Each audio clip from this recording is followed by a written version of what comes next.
Hi guys, এটা হচ্ছে পল্লী কবি জসীমউদ্দিনের বাড়িতে আসলাম। আপনাদের অনেক কিছু দেখাবো, আপনারা সাথে থাকবেন, অনেক কিছু দেখবেন।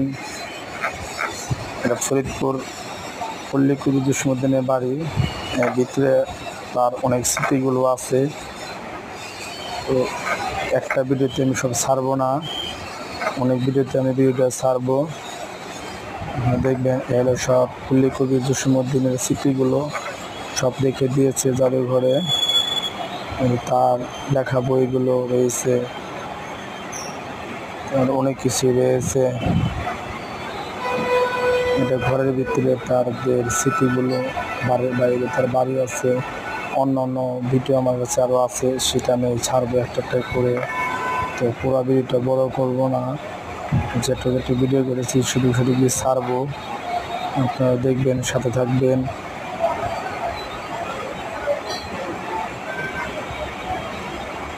ঘরের ভিতরে লাইটের বেশি ব্যবস্থা করে না, তাই এরকম ঘরের ভিতরে লাইটের বেশি ব্যবস্থা করা হয় নাই, তাই আন্দাজ দেখা যাচ্ছে, অনেক কিছু দেখা যাচ্ছে না। দুঃখিত আমি।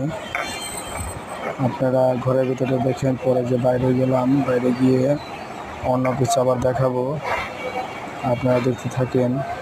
এটা পুরোটাই তার বাড়ি, তার আত্মীয় স্বজন কি থাকে না, কিন্তু এখন এই জায়গাটা 20 টাকা টিকিট মূল্য করে দিয়েছে।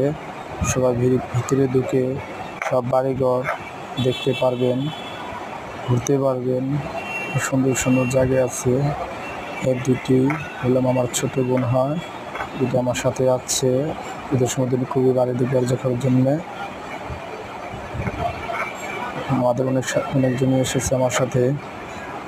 তো অন্য অন্য ঢোকার ভিডিওগুলো আপনাকে দেখাবো সব, তো দেখতে থাকেন।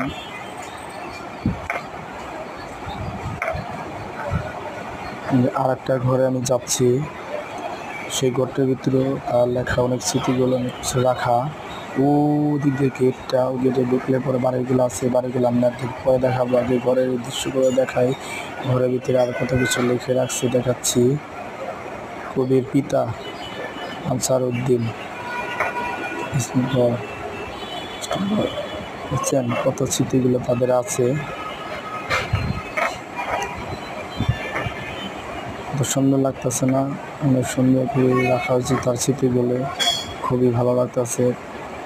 এ বাড়িতে একটা বয়স্ক মহিলা আছে, তার ভিডিওটা ধরি নেয় আমি, তাকে ঘরের ভিতরে রেখে দিয়েছি। অনেক বয়স, 100-র উপর হবে।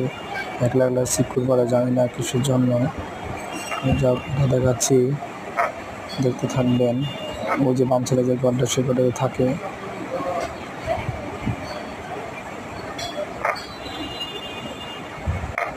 আর একটা বাড়ির ভিতরে আমি ঢুকতেছি, দেখেন এই জায়গার ভিতরে মেলা স্মৃতি, মেলা কিছু আছে।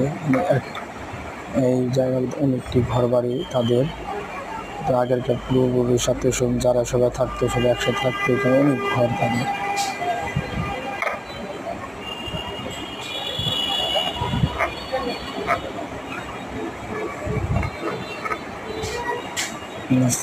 অনেক ঘর আছে, এখানে মানুষজন বসতে পারবে। দোলনা রেখেছে, দোকানপাট কিছু দিয়েছে। যে আরেকটা ঘর, এই ঘরের ভিডিওটা আমার আছে, আপনাদের পরের ভিডিওতে দেখাবো। ওই ঘরের ভিডিওটা এখন দেখাবো না, আমি সব ভিডিও জোড়া দিয়ে নিই, যত যত ভিডিওটা করেছি সবটুকুই দেখাচ্ছি।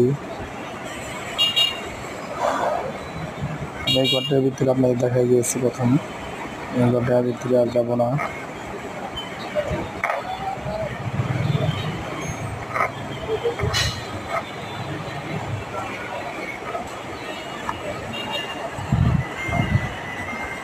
বলতেছি চলো জায়গা, ওরা বলতেছে ঘরের ভিতরে কে জানা চিট করে পারতেছে। এটা সেই বৃদ্ধ মহিলা, অনেক বছর হয়েছে, 100-র উপরে, সে চিট করে পারতেছে। তাই ওরা বলতেছে দুলাভাই দেখেন, যেটা দেখে ওই যে আপনার এটা দেখা দিলাম। ভালো থাকুন, সুস্থ থাকুন, আল্লাহ।